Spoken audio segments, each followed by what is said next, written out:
Hakeem with AutoFix Pals. Today we have the pleasure of figuring out why this 2013 Nissan Pathfinder has no power.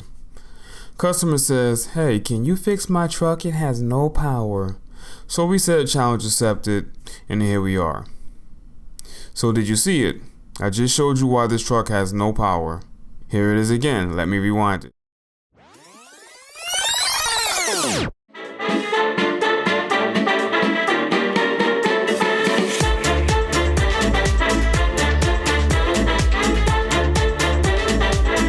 Okay, so many of you may have noticed that the brake lights are on, but nobody's in the truck pressing the brakes.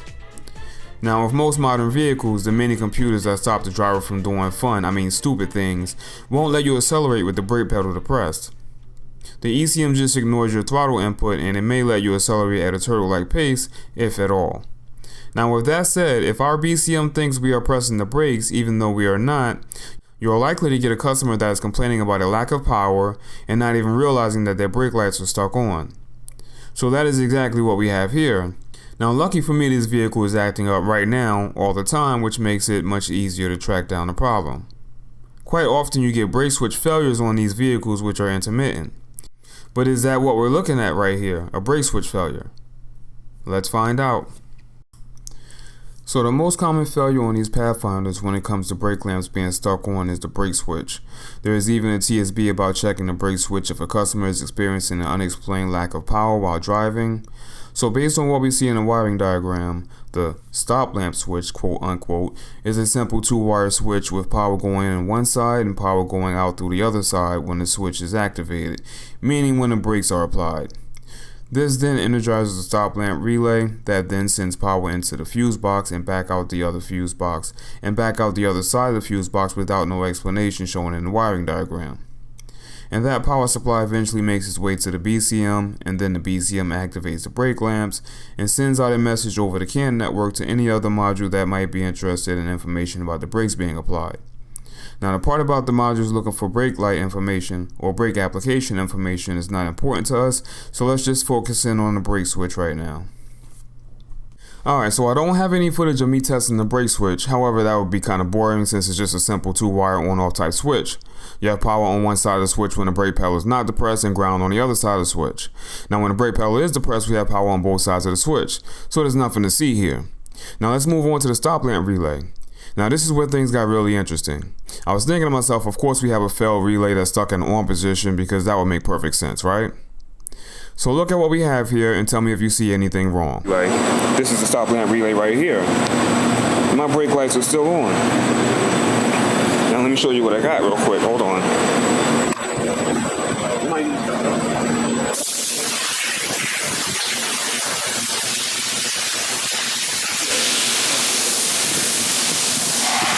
Alright, so I got my little cheapy test light, my Harbor Freight test light with the incandescent bulb. Doesn't matter. Nope, missed it. Got a good connection. Got 12 volts there. Alright, car's running right now. Let's get you guys focused in on this. Alright, that is the socket right there for my stop lamp relay. This right here is the switch side. I should only have power on one of these pins. I should only be able to light this test light that's lighting up right now on one of these pins. I'm not sure which one because I don't have the pin number exactly. But I got power on both of these pins.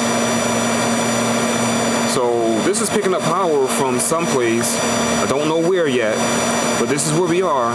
So I figured I would get the camera out and start recording. I thought it was just going to be a brake light switch stuck on, but yeah, it's not a brake light switch. It's not a brake switch relay. So we got something funky going on. Stay tuned. We're going to figure this out, and I'll show you exactly what we find. Now, going back to our wiring diagram, we can see that we have 12 volts on one leg of the relay switch side, and that's normal operation for a relay that is normally open and not activated, such as the relay we are looking at. However, we have 12 volts on both legs of the relay switch side, and this relay is not even plugged in. So where are we getting this uncalled for power supply? Right now, there are a few things that we can clearly see by looking at the diagram, and that's the fact that somewhere between pin 27 at the BCM and connector E39, which is a stop lamp switch, we are picking up 12 volts when we should not have 12 volts, right? Okay, so my next step was to get access to the BCM, take out pin 27 and see if my brake lights go out. Now let's take a look. Alright, so looking at that diagram, it doesn't even matter if I find out where that wire comes out from the fuse box, because if there's a short to power on that wire, it's going to show up on the entire circuit. So even if I check it at the fuse box, I'm still going to see a short to power there. I mean, I could disconnect it there, and hopefully that the short to power is somewhere between the relay, right there on the diagram. It's somewhere between the relay and that junction box. But let's just go straight for the BCM. I think that's the best plan of action. Down in the dirt.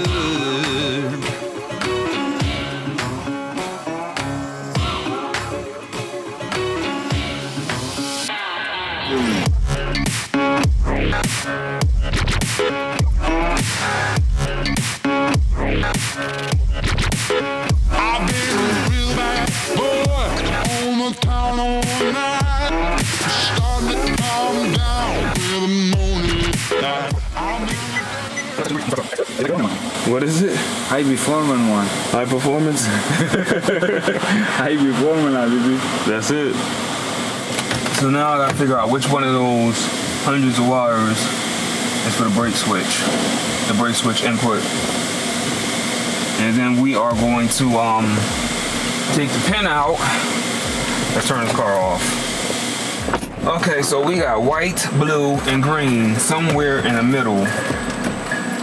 Let's get this BCM out of there and a little bit more forward.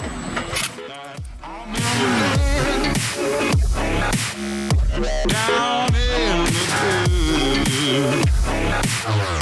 Down in the dirt. Down in the dirt. So let's depin it. We are taking out this green wire right there. Oh, my arm is in the way. Sorry. That green wire right there. I belong to you. Do just what you want. You're the one I trust. And I'll always be around when I need some loving, baby. No one else.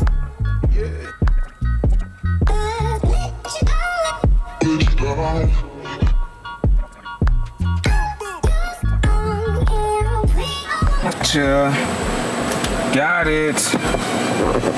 Alright. I'm sure you guys missed all of that, but there it is. Depinned. Okay. So let's pull that green wire out, which is my brake switch input.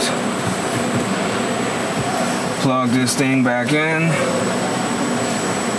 Turn the key to the on position.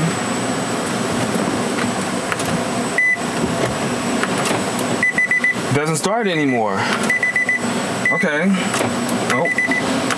Well, it doesn't start. What's the word I'm looking for? Incorrectly? I don't know.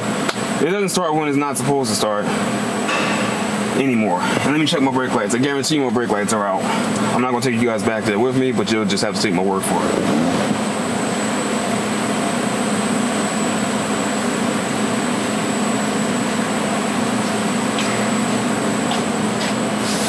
My brake lights are still on. Why the hell is my brake light still on? So looking back at this situation here, I realize now that the reason the car is now asking for the brake pedal to be pressed in order to start the engine is because I have depinned the brake input to the BCM. So the BCM doesn't know that the brake lights are still on. Quite a situation we have here, isn't it? Alright, so let's proceed.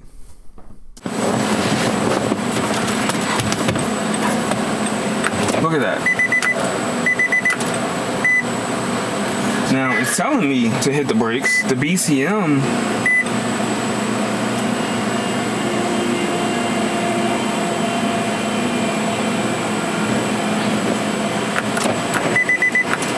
Well, it did tell me to hit the brakes to start the car.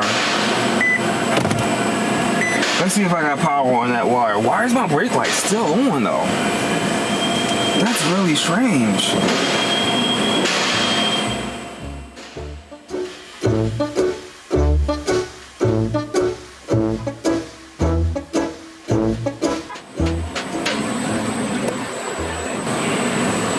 I know what's wrong.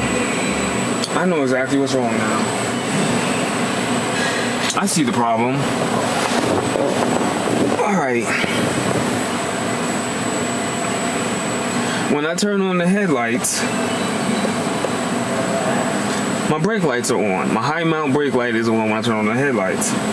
So somebody may have put the wrong bulb in there, or there's something in the back. There is a collision in the back. The car was hit. So let's see what we got going on in the back of the car. So check it out. All I'm going to do is turn on the headlights. Get you guys set up. You can see me and the tail light. And the brake lights are going to come on. Watch this.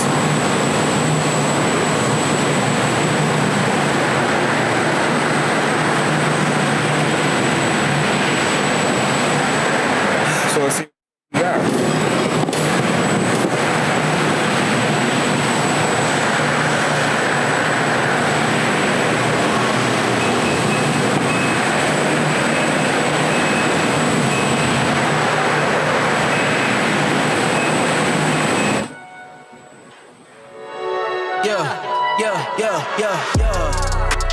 Coming in, yeah, flex, I just wanna win, yeah, LABB who we running with, yeah, 2233, I'm on 10 again, yeah, state your name, big been dope on flame, I just switched the lanes, damn he did it again, I just flipped the pain, stripping and dipping in bass, slab on everything.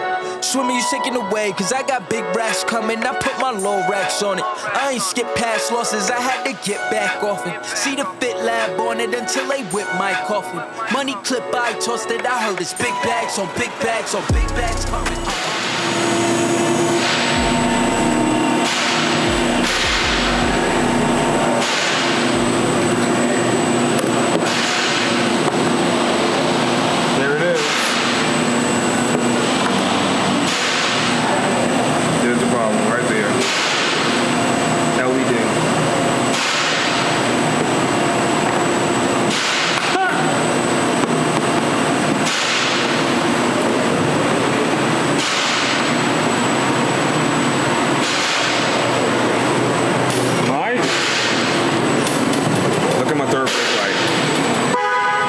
Show you my third brake light. Up there. Let's get you focused in. Okay. It's off right now. Let's plug this LED in.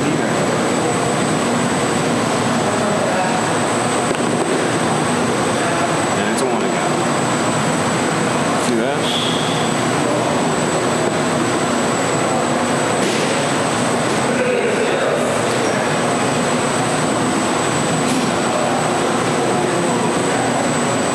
Pretty cool. You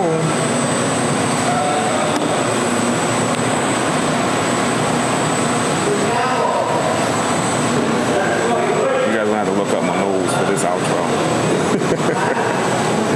Alright, so that's a fix. I came with Auto Fix Pal. Thanks for watching.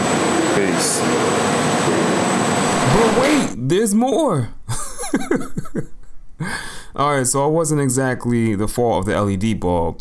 Later when I stopped filming, I put a regular incandescent brake bulb in, and I noticed that one of the pins was bent over to the side, which is why my brake lights were coming on when the headlights were turned on, or the parking lights were turned on.